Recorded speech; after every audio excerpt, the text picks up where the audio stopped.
Last year at this time, I had the great pleasure of introducing General Romeo Dallaire, who was the UN force commander in Rwanda in 1994. And while he was in Rwanda trying to stop the genocide that was unfolding, I was starting my career as a professor at Georgetown. And I was teaching about that. I was teaching a year-long course on power and justice in international relations.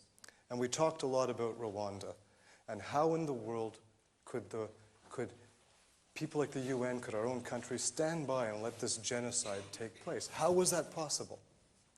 And it was really gratifying for me to have a chance to honor somebody who I had talked about and taught about and who had impressed me so much for the sort of combination of humility and heroism that he represents. And I'm just as excited today for a sort of related but different set of reasons. I want to say a little bit more about that seminar that started my teaching career. One of the students in that seminar wrote her, this was a year-long course, and she wrote her 100-page paper on extremism in Africa. And towards the end of the year, she came to me and she said, I want to go to Africa. My parents are telling me not to. My friends are saying, what in the world are you going to do? But she said, I'm about to graduate from Georgetown. I have some ideas. I think I might be able to organize something. I want to make a difference. She said, what do you think I should do? And I said to her, go. I said, go to Africa. Find out. And she went there, and she had some ideas, and she had a lot of passion, and she's still there. She's still there doing amazing things. And I understood her experience, how education had sort of opened up some opportunities that she had never imagined. I remember years ago, I was 5 or 6 years old, and my parents used to say to me, you've got to go to college. When you get up, when you grow up, you've got to go to college. They wanted me to be the first person in the family to graduate from college. And I went to college wanting to please my parents. And I graduated from college wanting to change the world and thinking that was actually possible, that there was actually a reasonable thing to think. Education gave me some sort of aspiration, some knowledge, some confidence that things were possible that I had never dreamed about before I got there. I ended up spending 10 years in college and getting 4 degrees. So it was a very important thing for me to do. And these days, much of what I want to do is try and encourage that sense of possibility, of confidence in my own students. The center that I direct began a few years ago with $5,000, a small group of really passionate graduate students, the encouragement of the dean, the encouragement of the chancellor, the encouragement of a couple of business leaders in Orange County. That's how we started. And we had one idea. We said we want to study the world and try and figure out ways to make it a better place. Now that's a big task, and so we sort of narrowed it down. We were going to focus on the really tough cases. And we were going to get out there. We weren't just going to study them from here. We were going to get out there into refugee camps, into slums, into war zones. And we were going to reach out and talk to people in the NGO community, people in the private sector, people in the military who had knowledge but didn't always have the opportunity to stand back and look at the big picture and detect patterns. That's what we do as academics. But we wanted to talk to them, to get to know them, to become part of what they were trying to achieve out there. And we wanted to look at solutions that were sustainable, things that were fair, things that made sense from a business perspective, things that were sensitive to the laws of nature. Those are the sort of tasks we set ourselves. And it's been very exciting over the years to watch this whole process unfold, to watch it mature. I think we've done some amazing things over the past few years. Thanks largely to you. You've seen some of the graduate students we're able to support. The Coalition Advocating Human Security is certainly one of our most exciting programs, funding these students and doing other sorts of things. And these students, they go out to Africa, they go to South Asia, they go down to Central America, South America. And they come back with insights about how the world is working, about why it's important to us. They're a permanent resource for the country. They can educate other people about what they've seen. And they have this sort of knowledge which triggers new ideas. They come back and they say, wow, I've never thought of this before, but now that I've been there, wouldn't it be good if we could do X? And they come back believing that things are possible and having a much finer understanding of what they can do, what we could do. And it's very exciting to watch them. We also see, for example, all the ways in which some investment in education would help. We would love, and we're looking into, wouldn't it be great if we could build 1,000 schools in strategic points around the world?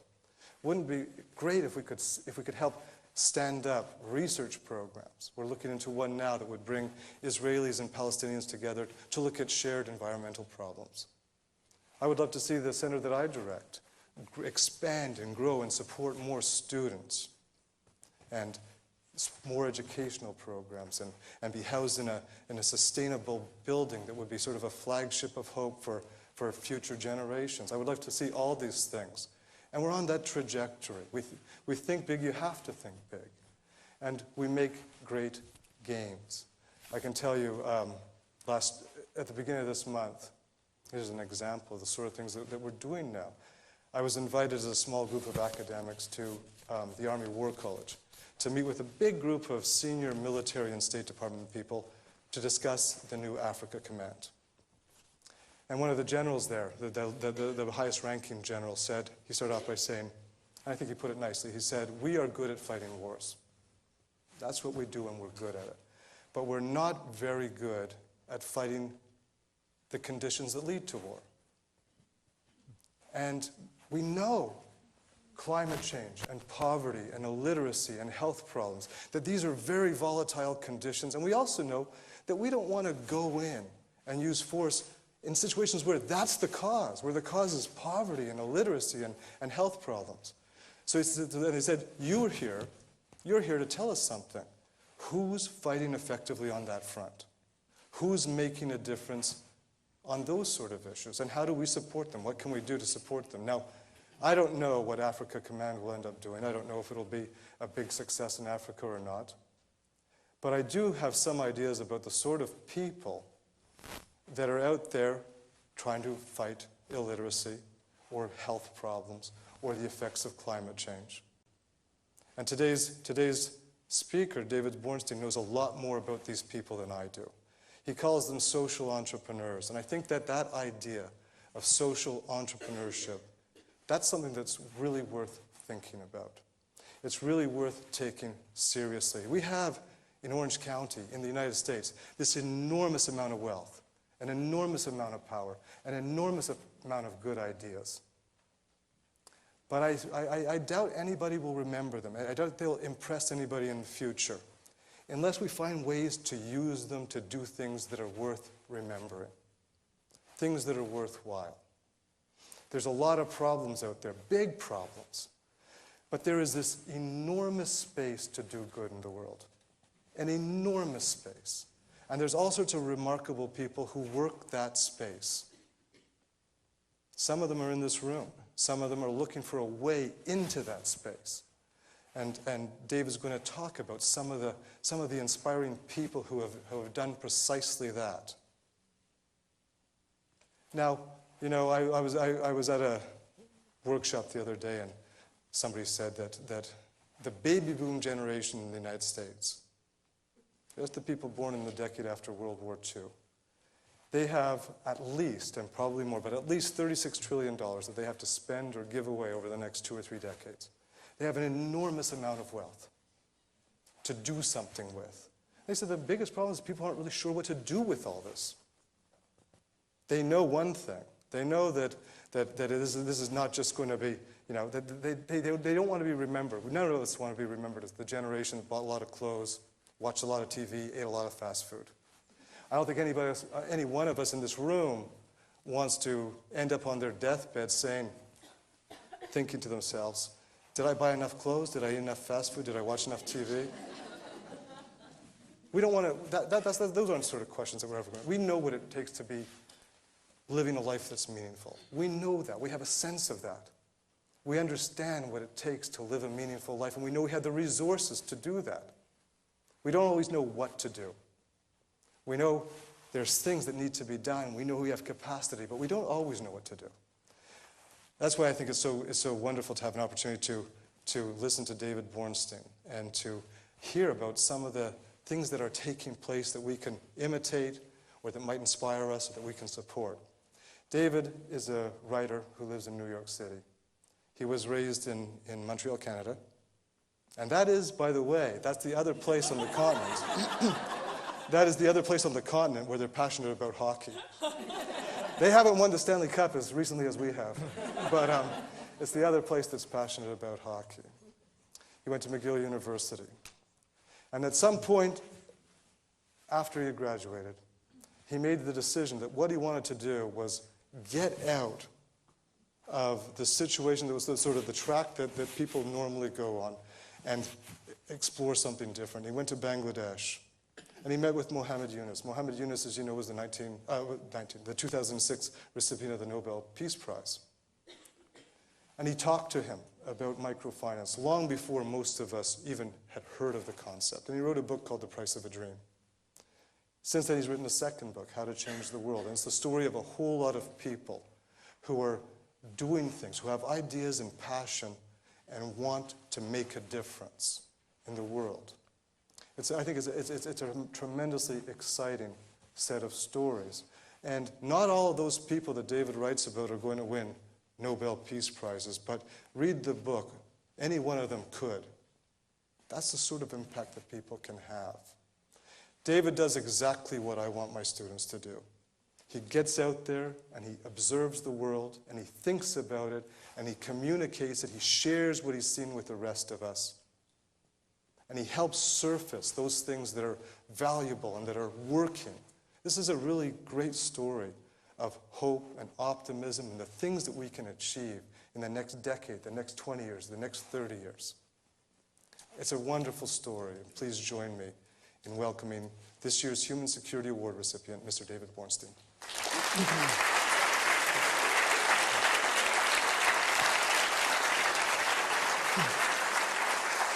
Thank you so much.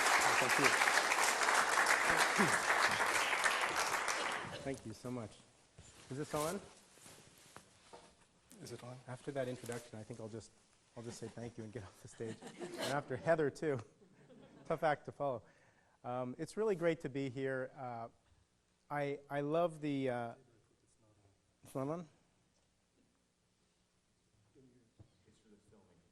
Oh, okay. Here, let me hold it. Hello? Okay. There we go. So unlike you, Richard, when I graduated from college, I just wanted to be rich. And it was 1985, and it was the year that Windows came out. And I had studied computers, I studied management information systems, and my goal was to own a Jaguar. It was that simple. It was very specific.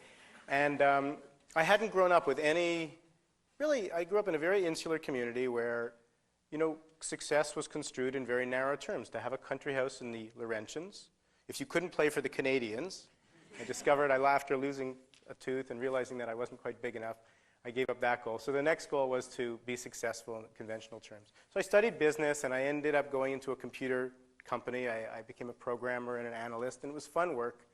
But after a couple of years, I just felt that I was I wasn't living my life. I felt in some ways I was living my life through other people's expectations, other people's eyes. And so I took a year off to travel. And I traveled 365 days around the world with a backpack. And I only came home on the 365th day because my ticket would have expired and I would have been stranded in Thailand. So I figured. But that experience really opened up my eyes to the idea.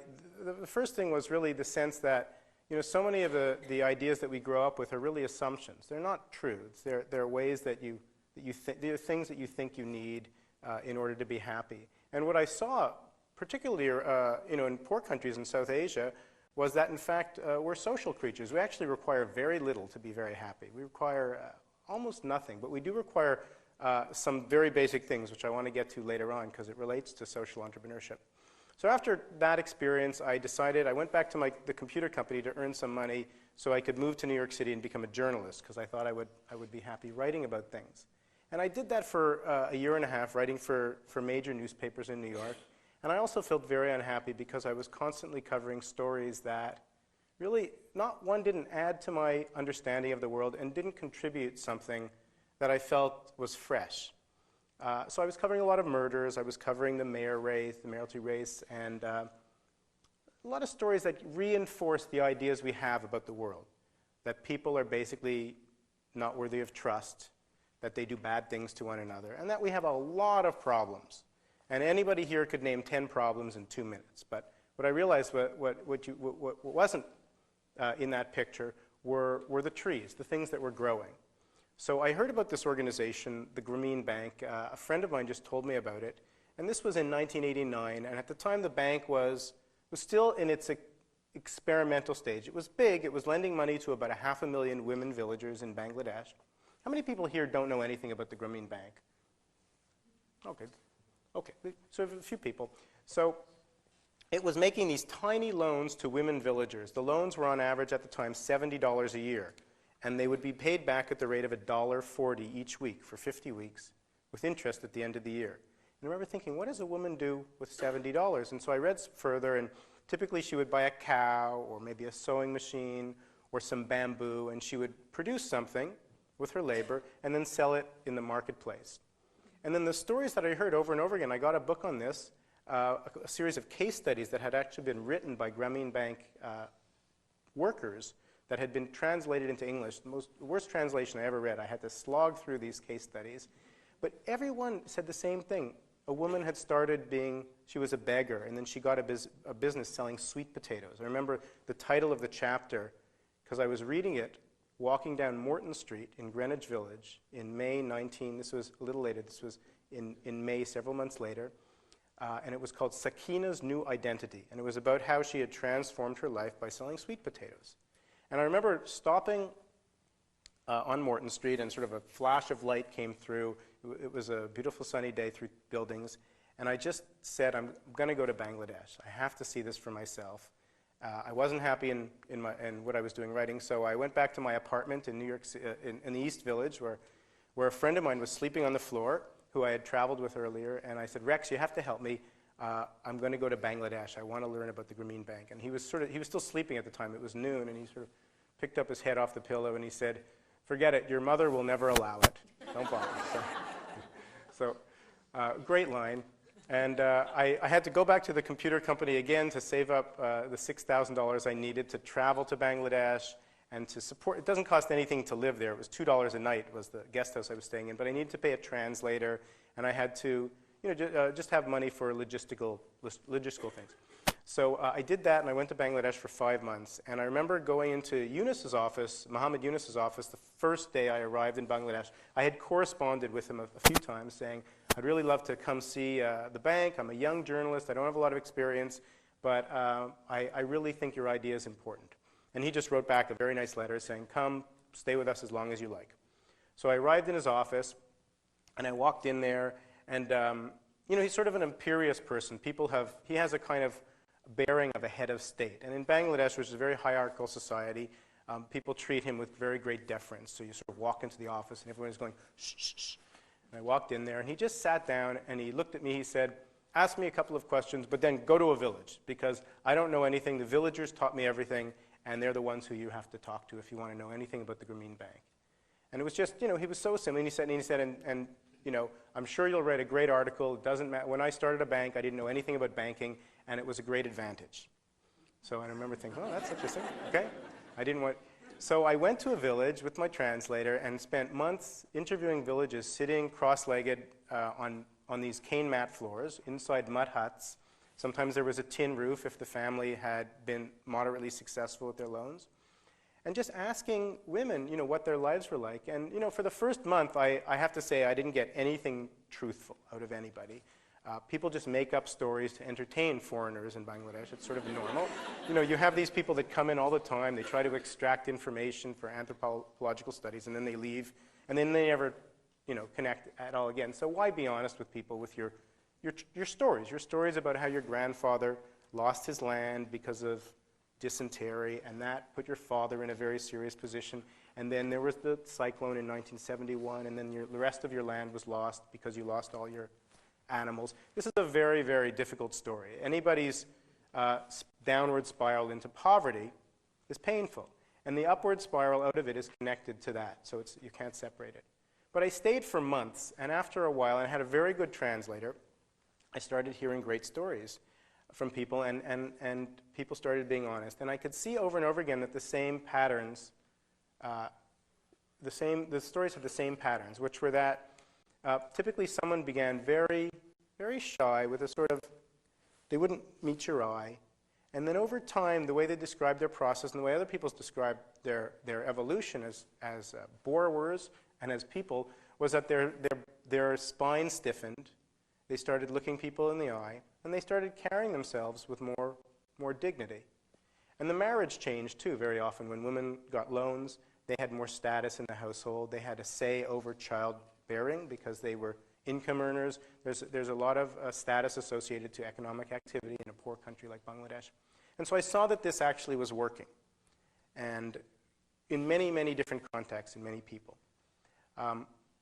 Now, while I was interviewing these people, the bank was growing and growing and growing, and by the end of 1992, I spent a year in Bangladesh, over 2 years, it was up to 2 million people. Now it's up to 7.5 million villagers across Bangladesh who receive microloans from the Grameen Bank, which represents about 40% of all the households in the country.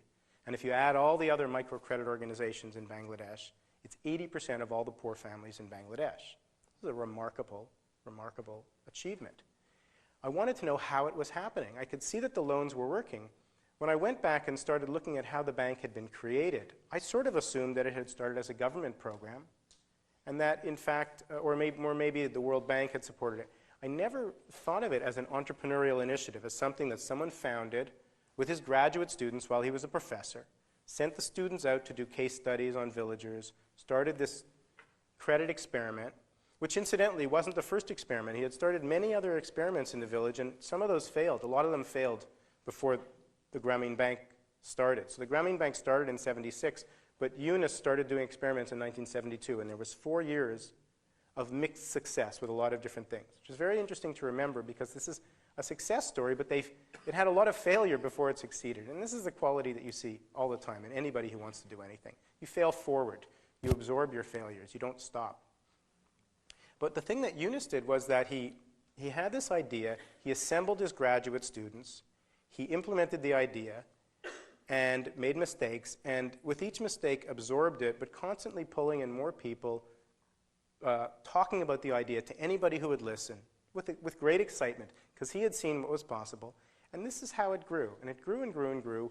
You know, from 42 was the initial set of villagers to a few, to about double that number, to a few hundred, to a few thousand, and grew and grew.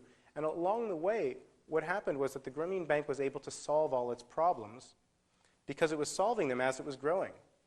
And if you talk to Fred Smith from Federal Express or you interview any business entrepreneur, this is exactly how any business grows. You don't start off with 5,000 Starbucks franchises. You start off with one in Seattle for like 10 years, and then you figure it out, and then you expand along the way. And I thought, this is very interesting because it's very different from the traditional approach, which is to craft a policy in Washington or in the state capitol or in the mayor's office, and then implement the policy. The policy is created, it comes out of the brains of a lot of very smart people, and then you implement that policy. And you implement it, usually if you're governmental, you have to implement it pretty broadly. You have to do it at a lot of different sites at the same time. And so historically what you've seen in a lot of government initiatives and international development initiatives is brilliant ideas in theory that were implemented, and then they discovered that a whole bunch of assumptions were a little bit off. This one didn't work. People wouldn't show up to this. It turned out that nobody likes it in red. They would rather have it in blue. Very, very unusual, things that you couldn't have anticipated unless you tried it out in the first place. And what the Grameen Bank had done was it had followed an inductive approach where you learn through observation and this iterative process. And what governments and multilateral organizations often do is they have a deductive approach where they have a theory and then they apply that theory without having a lot of tests along the way. And so this was one of the really basic insights that I saw, was that social entrepreneurs developed ideas in a manner that allowed them to solve problems as they went. But that it took an unusual individual. Muhammad Yunus was very bullheaded. He was unwilling to accept no, to take no for an answer. And he had many, many people who told him it's a crazy idea, the villagers are illiterate, they won't pay back, and so forth. But through this process, the organization grew and grew and grew, and it has changed international development. It's changed, it's changed the way people around the world deal with poor people systematically. So banks are involved in microfinance now. I'm very, very excited and I want to congratulate all the students. I'm very excited to hear about the intersection of microfinance and the environment, because this is a very, very important area. I mean, it's been under-researched. Microfinance and disability is another area that we really have to go into as well. There's a lot of disabled people who can work who are underemployed in the developing world, so look at those things. But the general conclusion I got out of my book, The Price of a Dream, was that, one, it is in fact possible to make a difference in the world. That is something that, before I went to Bangladesh, I would have said is impossible. You cannot alleviate poverty. Poverty will always be with us, we're told. And you certainly cannot do anything on a massive scale like this. It would become corrupt. It would burst like a balloon. People would not do it. The Grameen Bank has 20,000 employees today. And they are like, they serve their clients with the same pride that somebody in a company in the United States serves their customers with pride. Let's say, for example, like Apple employees would be a customer where people, a company where people are proud of what they do, for example. So my next question was, are there other people around the world doing these kinds of things? And I met a man named Bill Drayton who started an organization called Ashoka. And Ashoka had gone around the world. It had started in 1981. It went around the world looking for people who were social entrepreneurs who started organizations to solve problems and really really had those skills to build them up. Now, when I say the word entrepreneur, I don't mean somebody who is a business, even though the Grameen Bank is a business. I'm using the word entrepreneur in the sense of somebody who really loves to build something, who has those qualities, the drive, the determination, the love, and the willingness to, pretty much do anything that's necessary to see their idea come to life. And the single quality that I found about entrepreneurs, if there's one quality that they all have in common at a very high level, it's that they're mass recruiters. There's no such thing as a triumphant individual saving the world. Somebody is a good entrepreneur to the degree that they bring a whole bunch of people in to work with them and get everybody aligned in a way so that all of their efforts coordinate in a very intelligent, forceful manner. And that's really the role of the entrepreneur. The entrepreneur is like chicken stock. It holds together a lot of ingredients. Chicken stock itself can't do anything. But together, holding that soup together, it's fantastic. And it's a misunderstood role because not everybody has this personality, and we shouldn't elevate the entrepreneur over all the other people. All the other people are equally important. You have to have them both. But there is a particular role for this very gregarious, outgoing, energetic person who believes in his idea even before there's any proof on the ground that the idea will work. There's a role for that in making things happen in the world. And what I saw through the Ashoka Fellowship was that there were examples of social entrepreneurs all around the world. I spent 5 years interviewing 100 people. And the story that I saw in the Grameen Bank, this kind of amazing example of a social change, I saw in India, in South Africa, in Brazil, in the United States, in Hungary, in Poland, in Canada, in a bunch of places. So to give you a few examples of some stories I came across, and I'm working on a new book about America now, but ideas that I think will have a big impact on America over the next, I'm saying America because Heather was saying America, United States and Canada, over the next 10 or 20 years. So one of the people I came across was a social worker, a woman named Jaru Bilamoria in Bombay. And Jaru was also a teacher. She was teaching at a place called the Tata Institute of Social Sciences. And she had worked actually in New York City. She'd done some volunteer work with the Coalition for the Homeless in New York City, which is one of the best outreach organizations for homeless people. And she saw that it was really possible to organize homeless people in their own outreach. You didn't always have to treat everybody like a beneficiary.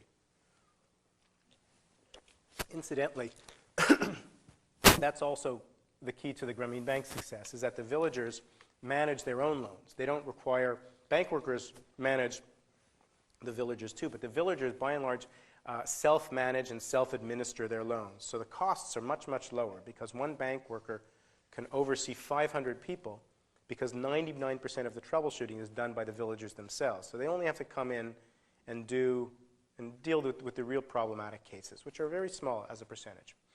What Giroux saw was that homeless people could be used in their own outreach.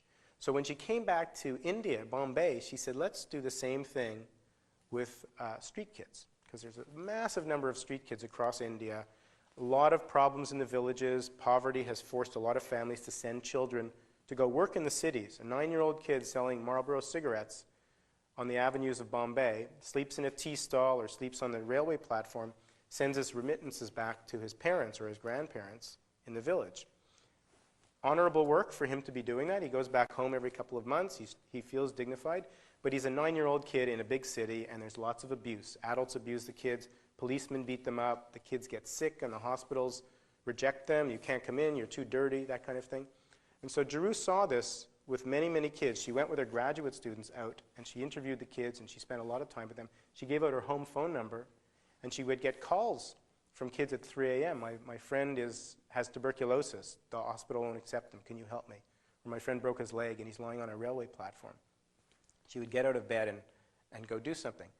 And what she realized was that there was actually a lot of child service organizations in Bombay. This is one of the big changes of our generation in history, and this is unique to our generation in history.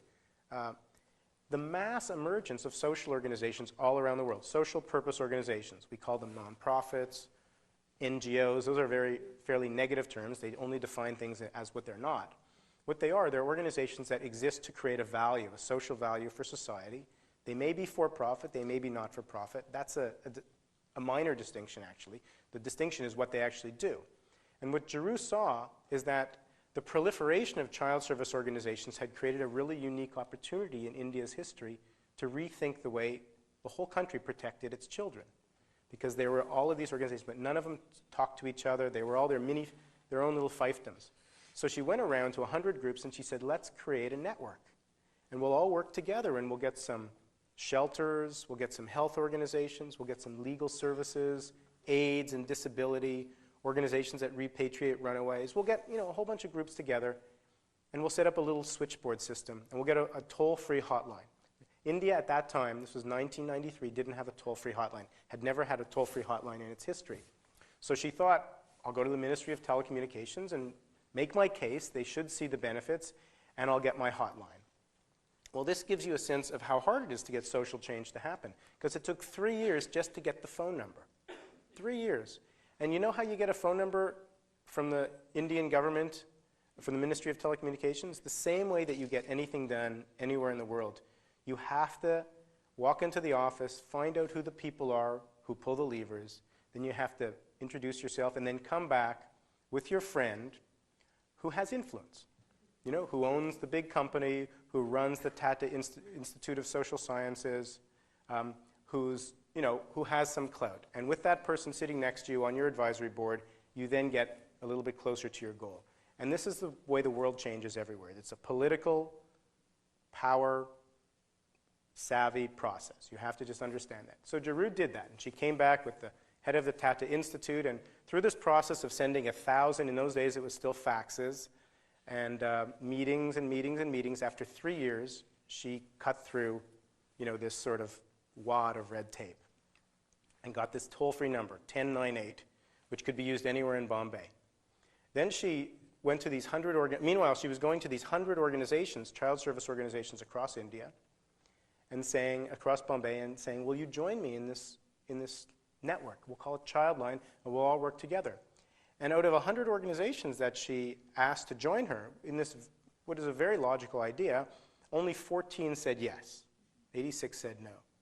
And I remember asking her about this, and I said, how did you feel? Were you very disheartened? And she said something to me that I've never forgotten.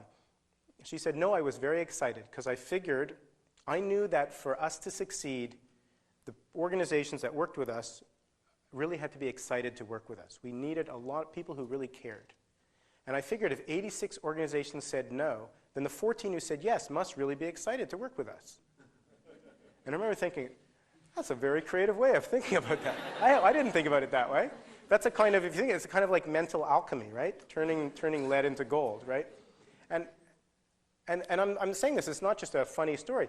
This is what people live on who want to cause social change. You always have to look at everything as a potential opportunity. There's a downside to everything, but there's always a way of looking at it that increases your energy instead of depleting your energy. And it takes a lot of energy to do things, so you always have to find a way to increase your energy because you need more tomorrow. And with these 14 organizations, with an initial grant of $6,000 from a foundation, after knocking on 20 doors, you got $6,000 from an uncle who had a foundation. Okay, she had her final issue. She had the phones, she had the 14 organizations, she had a little bit of money. She then thought, who's going to be the paramedics? And she went back to that initial insight. We can't hire paramedics. The street youth have to be, paramedics. They have to be the ones who will go out and rescue their peers. We'll train them, give them a basic crash course, a 30-day course in how to answer a call, how to intervene, how to speak to a railway transit officer, how to speak to a hospital admissions person who may not understand that they, by law, have to accept a street kid, and all of these things. And through this process, they launched Childline in 1996. In its first year, it fielded approximately 6,000 calls, and it rescued 858 children from very serious distress. And just to give you an example of one call that came in, there was a man passing through a train station, one of the biggest train stations in Bombay, Dadar train station, saw a little girl on a railway platform. She was naked, she was 2 years old, or looked about 2.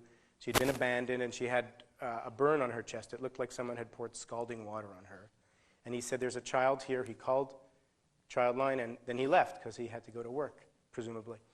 So the street kids raced to the train station. They couldn't find the girl. They ended up spending several hours there looking for her. Eventually, they found her in a corner where there was a drunk who had basically said she was his daughter because he planned to use her as a prop for begging.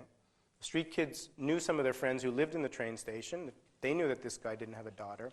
So they argued with the police officer in the train station, who sided with the drunk, not the children, because that's normal. But through this process, using the various channels of influence that Childline has, it always has influence with various key people in the city government. It doesn't work without that. They were able to eventually get permission from a higher level authority to have the little girl released to their custody. She was brought to the hospital, treated, put in a hospice for a while, and then adoption was arranged with a middle-class family. So she could end up here, right? She's a middle-class kid in the world. She might end up University of California. That's the middle-class trajectory. So if you think of her life as a graph, it was going like this, downhill actually, probably like this, dramatically downhill. And this man made a phone call, put some energy out into the universe, and it started going like this, uphill.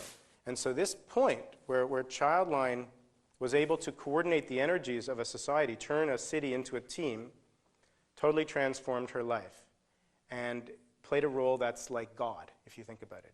Only, how can that happen? And so this was the basic idea, to make this happen systematically. So now if I pull out the story 11 years later, it's now working in 70 cities. It's fielded 10 million phone calls, rescued at least 100,000 kids and probably more from serious distress. And it's been adopted by the Indian government as the national child protection system. And Childline, along the way, made partnerships with the largest computer company in India and one of the largest marketing companies in India, made a partnership with various governments and city governments, and with thousands of these nonprofit organizations around the country that administer the programs. And so the computer companies created this wonderful software to analyze call tracking patterns, so they know exactly what the child protection issue is in Varanasi, where kids are abducted because they have nimble fingers to be used in the sari industry, or Tamil Nadu, where kids are abducted, often just abducted to be used to make fireworks, because they have a big fireworks industry in Tamil Nadu, or in Goa, where there's a lot of sexual abuse of children because there's a big international tourism industry and people come for that. So they are able to now pinpoint these hotspots. They know where the tuberculosis is in a city because of this wonderful software that was developed by these genius computer consultants who enabled this to happen. And now that Childline is a project of the Ministry of Justice, Social Justice and Empowerment in India, you have phone calls coming in from street kids, going into a database called ChildNet, whose output is policy guidelines that inform the national policy for child protection. And this is how India now fulfills its mandate under the UN Convention on the Rights of the Child, which it ratified. You think about that whole thing. And all of this was built in the last 10 years. And it's almost totally unknown. I mean, you come across some people who have heard this story, but this is a very dramatic change. If you look at microcredit, which reaches 100 million people globally, you look at Childline, for example, in India, which is a dramatic system change in how the most vulnerable people in that society are dealt with. Very low brick and mortar, very low cost, but high effectiveness. And if you can pull back and imagine another 1,000 stories like this, okay? You haven't seen it. You could read the newspapers every day for 50 years and not see the world through this lens, which is the lens of these social entrepreneurs. Now, the Ashoka organization, which the Ashoka Fellowship has 1,800 people in its fellowship. Not every one of the stories are this dramatic, but many of them are just extraordinary. They're amazing. They work in 70 different countries. And what's interesting is that, for each social entrepreneur who starts an organization, and God knows, not everybody wants to be a social entrepreneur, and thank goodness, because it would be horrible. If, you have to have the organizers, and then you have to have this whole group of other change makers who work together, and they all sort of co-create this thing. You can imagine the seeds of change that have rippled out from these organizations. And if you can picture imagine a hidden history that has not yet been reported of our time, which is the emergence of social entrepreneurship as a sector.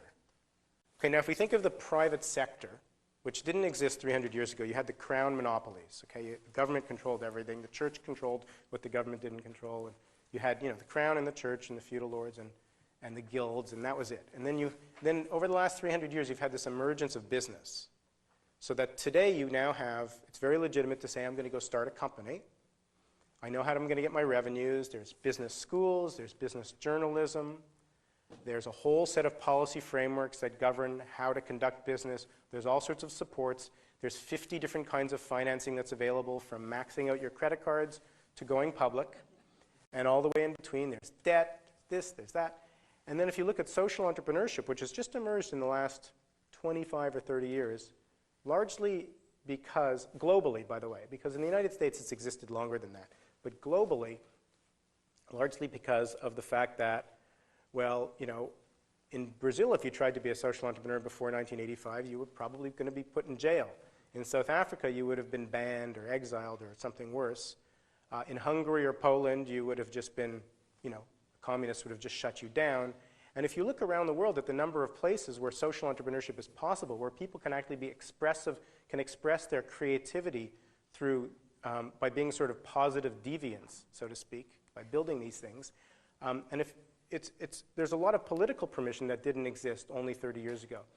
If you look at all the different people now who are actually building these organizations, well, half of the world, the women of the world, wouldn't have done this 30 or 40 years ago nearly as much. So Giroux, if before the women's revolution came, if you went back to, say, the 60s, Giroux may not have said, I can start Childline. The permission to do that is something that's very dramatic change for the world over the last 30 or 40 years. If you look at the untouchables in India who are starting organizations, or the Afro-Brazilians who are starting organizations, you see the same patterns. Or the Roma in Hungary who are starting organizations. This emerging confidence from groups that all around the world were very marginalized and very constrained by all sorts of social forces. Homosexual activist groups, it's the same thing. You see it in many different areas, and also in the field of disability, dramatic increase in the number of disabled people who start organizations to assist disabled people. This is very new. You almost haven't seen, there's a couple of examples like Helen Keller in history, but you almost have never seen that before. So this is a very, very rich time to be alive and to imagine this. So now, what are the implications of all of this for human security? I was thinking about this. If you think about the world today, if you think about the known factors in the world today that really are, that really govern what the world will look like 10 or 15 years from now. The most common, the most, reliable idea is that change will accelerate. that in fact, whatever we know about the world now will be obsolete 5 years from now, and probably even obsolete 3 years from now. The change is getting faster, and it's getting faster at a faster rate. That's one known. Another known is that the power of individuals is dramatic. If you look at the freelance jihadists around the world today and how destabilizing they are in a negative way, you can imagine how destabilizing the freelance social entrepreneurs can be in a positive way, because it cuts both ways. This man who started the fire, one of the fires in the valleys, I mean, you know, you've always been able to start fires. But for people like, you know, Osama bin Laden, you know, for him to be able to spend a few $100,000 and get the government to change the way it spends $1 trillion is very, very high leverage, okay? It's very destabilizing. That's the negative side of the rising power of individuals. The positive side of that is that many, many, many people coursing through societies can be antibodies of solving social problems where they see them. And I think if we look at what security actually means today in the world today, it actually doesn't, there's no one solution to it. The solution to security is to create a process where everybody in society, or a far greater number of people across society, consider themselves change makers. So that wherever you are, in whatever institution, at the company you're working in, or the academic department, or the hospital you're in, or the school, you see yourself as a powerful change maker. You see yourself as being able to look at this school and improve this school because you have a voice, you have an idea, and you have the knowledge because you've looked at a lot of other change makers and you have the knowledge to know how the trick was done, to see how it actually happened. And so the implications of this for particularly young people embarking on their careers or thinking about the kinds of things you might want to do. Like I said, 20 years ago when I graduated, this wasn't even on the horizon. I mean, I was going to go into computers. But today you have this opportunity to make a career for yourself as a social change maker. You can work in an organization, one of the many organizations that are emerging that are dramatically more effective and more flexible and agile than we've seen in traditional institutions, that work much more intelligently because of experience with the government and with the private sector, that in fact cross bridges regularly.